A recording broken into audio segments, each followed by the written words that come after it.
You remember the crackling noises from this pedal? Because I finally find the problem. It's something when I apply pressure to this corner,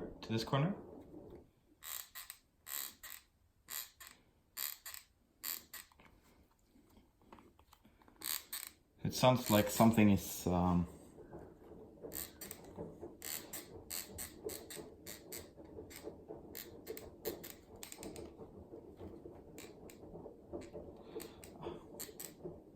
gonna see if I can get that tighter somehow. Remove that noise. Doesn't seem like it's any problem though, for how it's gonna handle.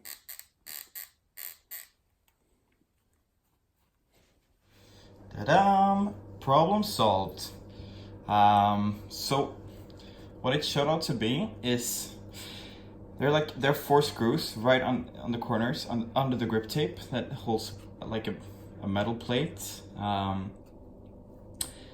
It was just this one of the screws holding on to this plate was just not tight enough, so the metal could rub a bit underneath. So I tightened the screw right under here just by lightly removing some of the grip tape, and now it's good again. It has no sound at all. So that was that was definitely the problem. So yeah, thought I should let you know. Thank you, bye.